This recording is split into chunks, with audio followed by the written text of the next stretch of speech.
రాజన్న సిరిసిల్ల జిల్లా వేములవాడ పట్టణంలోని 17వ వార్డులో ప్రజాపాలన కార్యక్రమంలో భాగంగా వార్డు సభ నిర్వహించారు. అయితే ఈ కార్యక్రమంలో ప్రోటోకాల్ వివాదం తలెత్తింది.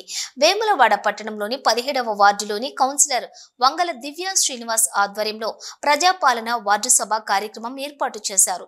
ఈ కార్యక్రమంలో మున్సిపల్ కమిషనర్ అన్వేష్ పాల్గొని వార్డు ప్రజల నుంచి దరఖాస్తులను స్వీకరించారు. ప్రభుత్వం అందజేసే పథకాలు, సభా ప్రాముఖ్యత గురించి తెలిపారు.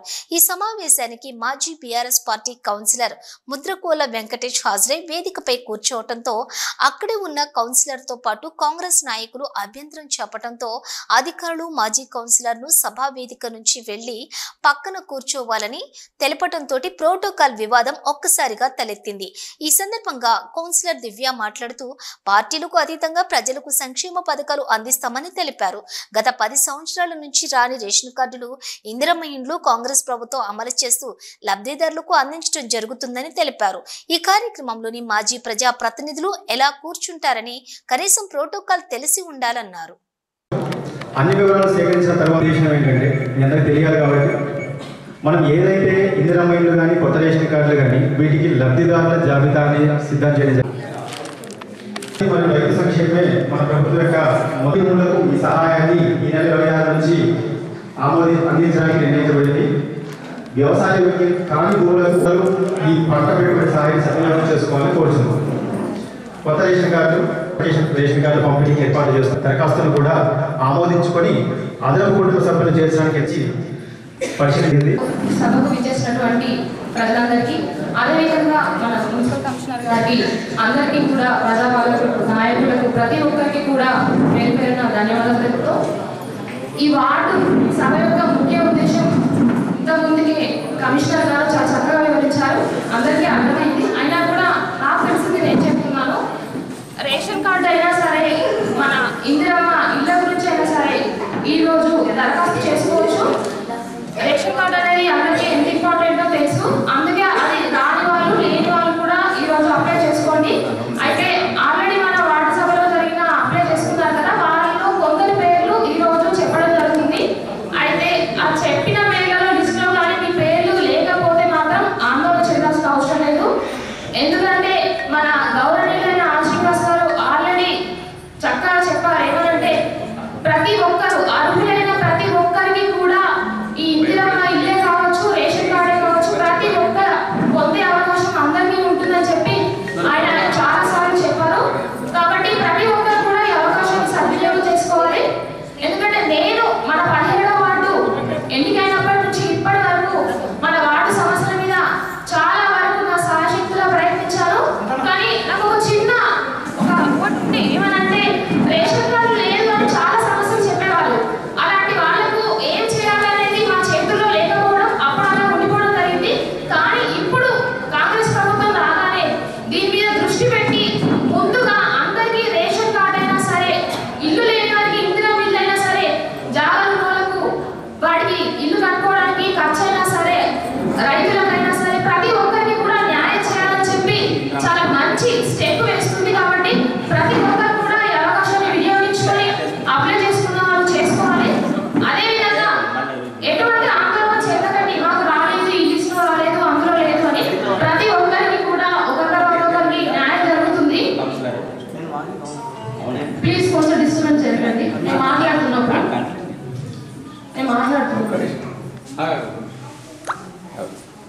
మీరు చెప్పేటోళ్ళు ఒక్క నిమిషం చెప్పండి ఫస్ట్ అటు మైకి ఒకసారి అఫీషియల్ అని అన్అఫీషియల్ తీసుకొని దయచేసి ఇక్కడ ఏదైతే మీద ఇందిరమ్మ కమిటీను కౌన్సిలర్ గారు కూర్చోవాలి. మీరు అట్లా పక్కన కూర్చోండి. అన్న కూర్చున్నాడు కదా, పక్కన కూర్చోండి. ఎవరు మన సభ కమిషన్ నేనే చెప్తాను. ఇప్పుడే వేయండి కదా, ఆయన అనలేదంటే నేను అంటున్నాను. ఏమంటున్నాను? దయచేసి నేను ఏం చెప్తున్నా అంటే, నేను వేరే వేరే వీళ్ళు ఉండాలి అంటాను. ఇందిరమ్మ కమిటీ సభ్యులు ఎవరున్నారు? ఇందిరమ్మ కమిటీ సభ్యులు ఎవరు ఇందిరమ్మ కమిటీ సభ్యులు? 4 పేర్లు ఉన్నాయి. వాళ్ళ పేరు నేను చదువుతాను. మళ్ళీ ఆహ్వానం ఫోన్ మైక్లో చెప్పిన ముదాం శంకర్, బొల్లం లక్ష్మీనారాయణ, ముక్కకంట జమున, యాదవ్ సంతోష్. వీళ్ళు నాకు పేరు వాళ్ళని ఆహ్వానించింది. సో కనీసం ఫోన్ తెలుసు నేను తెలుసు. మరి మాకు ఇంటిమేషన్ ఉంది, రమ్మని రమ్మని ఇంటిమేషన్ ఉంది. ఇంటిమేషన్ రాలే కదా, అదే మాకు ఇంటిమేషన్ ఉంది రమ్మని. ఇంటిమేషన్ ఉంటే ఇప్పుడు మరి కదా వాళ్ళే కాదు, మీ మున్సిపల్ సిబ్బంది నాకు ఫోన్ చేసి రమ్మని. ఇంకొకటి నేను చెప్పేది, ఈ మురళి ఈయన నాకు ఇట్లా అబ్జెక్షన్ చేస్తున్నారు సార్. సార్ నాకు ఇంటిమేషన్ వచ్చింది.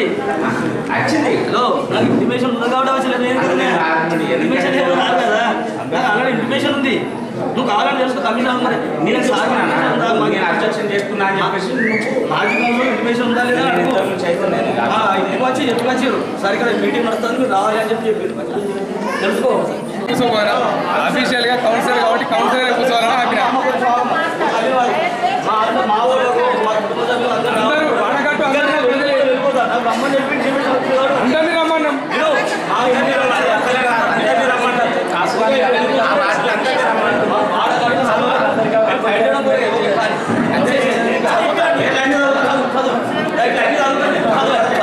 చదువు చదవండి,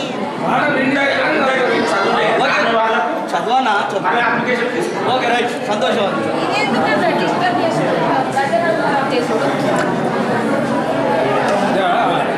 డిస్టర్బ్ చేయకుండా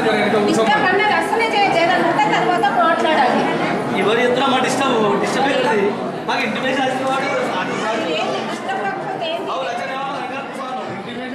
అది మంచిగా గెలవాలనే కొన్ని విషయాలు అందరికీ అర్థం అవ్వాలనే చెప్తాం. ప్రోటోకాల్ అనేది ఉంటుంది ప్రతి దానికి, చిన్న విషయం నుంచి పెద్ద దాకా. అది ఇప్పుడు అందరికీ తెలవాలని చెప్పే ఇప్పుడు ఇష్యూని వచ్చింది తప్ప వేరే ఏదైనా వేరే ఏం లేదు. ఆలోచించండి, మిమ్మల్ని అందరూ మేము ఎట్లా వచ్చి ఇంటింటికి వచ్చి ఈ రోజు ఇలా ఉంది ఈ రోజు ఇలా ఉందని చెప్తే మీరు వచ్చారు. మీరు ఎక్కడ కూర్చున్నారు నేను ఎక్కడ కూర్చున్నారు అని కాదు, ఎందుకంటే మీరు అందరూ మీకు చెప్పారు, మీరు దరఖాస్తు తీసుకున్నారు కాబట్టి వచ్చారు. సేమ్ అదే చెప్తున్నాను తప్ప ఒక నీకు కించపరచాలని అవసరం లేదు. ఎవరి లిమిట్స్ లో వాళ్ళు ఉంటే బాగుంటుందని తప్ప వేరే ఏది కూడా లేదు. పార్టీలకు అతీతంగా జరిగింది. ప్రజలందరూ మనోళ్ళు చాలా సార్లు చెప్పాం. మేము ఇప్పుడే కాదు, మేము ఇండిపెండెంట్ గా గెలిచినప్పటి నుంచి చెప్తూనే వచ్చాం. అప్పుడు పార్టీలో ఉన్నా లేని వాళ్ళు ఎవరైనా సరే అప్పటి నుంచి మేము ఒకటే చెప్తున్నాం, ప్రజల గురించి మేము వచ్చాం, ప్రజల గురించి సేవ చేస్తున్నాం, సాయ శక్తులు ప్రయత్నించాం. నేను నిన్న 5 ఏళ్లలో ఎప్పుడు కూడా నా పరిమితిని మించిన మున్సిపల్ అధికారులతో పోరాడాం, రిక్వెస్ట్ చేశాం. ప్రతి సమస్యకు, ఇంటి సమస్య, నీటి సమస్య, రోడ్ల సమస్య, ఏదైనా సరే మీరు ఒకసారి ఆలోచించండి. మీరు పార్టీలకు అతీతంగా పనిచేస్తాం. ఇప్పుడు కూడా ఒక పార్టీ గురించి కాదు, ప్రజల గురించి ఆలోచించి మీ అందరూ చెప్తున్నాను. ఈ అవకాశాన్ని సద్వినియోగం చేసుకోండి. ఎటువంటి డిస్టర్బెన్స్ కానీ ఎటువంటి వాటికి కానీ లోపడకుండా ఈ అవకాశాన్ని సద్వినియోగం చేసుకోవాలని కోరుతున్నాను. Thank you. 17వ వార్డు ప్రజలందరికీ కూడా హృదయపూర్వక ధన్యవాదాలు తెలియజేసుకుంటూ, గత 10 ఏళ్ల నుంచి అడుగు కూడా కదలలేదు. రేషన్ కార్డులు కానీ, ఇందిరమ్మ ఇండ్లు కానీ, డబుల్ బెడ్రూమ్లు అని చెప్పి అటే చెరువులలో పోగొట్టిన విషయం మీ అందరికీ తెలిసిందే. రేషన్ కార్డులు కూడా 10 ఏళ్ల నుంచి పాపం బుక్క నోట్లకోకుండా పూరు గుడిసెలలో ఉన్న ప్రజలు కూడా ఎంతో ఇబ్బంది పడిన రోజులు కూడా మీరు గమనించే ఉంటారు. కానీ ఈరోజు ఈ 10 ఏళ్లలో నిజంగా రేవంత్ రెడ్డి గారి ప్రభుత్వం మరియు మా ఎమ్మెల్యే ప్రభుత్వ వైపు ఆదిశేనన్న గారి ఆధ్వర్యంలో నిజంగా ఇంత గొప్ప కార్యక్రమాన్ని మా 17వ వార్డులో మీరు నిర్వహించుకోవడం జరుగుతుంది. నిజంగా ప్రతి ఒక్కరి ఇప్పుడు నోట్లలోకి రేషన్ కార్డు ద్వారా పూరిగుడిసెలు ఉన్న వాళ్ళందరికీ కూడా ఈ బియ్యం చేరే విధంగా ఉంటుంది. అట్లాగే ప్రతి ఒక్కరికి ఇల్లు లేనోళ్ళు చాలామంది కిరాయిలు ఉన్నోళ్ళు ఉన్నారు. వాళ్ళందరికీ కూడా ప్రతి ఒక్కరు కూడా ఇందిరమ్మ ఇండ్లు ఇప్పుడు శాంక్షన్ అయినాయి. మళ్ళీ కొందరికి కూడా రానోళ్ళు కూడా ప్రతి ఒక్కరు అప్లికేషన్లు ఇవాళ పెట్టుకోవచ్చు, రేషన్ కార్డులు కానీ ఇందిరమ్మ ఇండ్లు కానీ.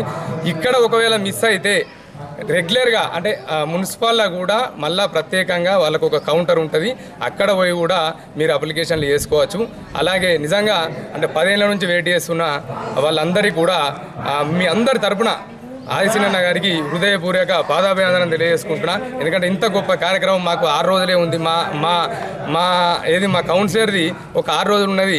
6 రోజులలో మాకు ఈ భాగ్యాన్ని మా తరపున ఈ భాగ్యాన్ని ప్రజలకు ఇప్పించినందుకు నిజంగా గారికి మళ్ళొక్కసారి రేవంత్ రెడ్డి గారికి కృతజ్ఞత తెలియజేసుకుంటూ, అలాగే ప్రభుత్వ వైపు ఆదిశేనన్న గారికి కూడా పాదాభివందనం తెలియజేసుకుంటున్నాం. మాకు ఈ గొప్ప అవకాశం ఇచ్చినందుకు ప్రజలందరూ కూడా దీన్ని సద్వినియోగం చేసుకోవాలని చెప్పి మా 17వ వార్డే కాదు వేములవాడ ప్రజలందరూ కూడా దీన్ని సద్వినియోగం చేసుకోవాలని చెప్పి కోరుకుంటున్నా. నాకు ఈ అవకాశం ఇచ్చిన మీడియా మిత్రులందరికీ కూడా ధన్యవాదాలు.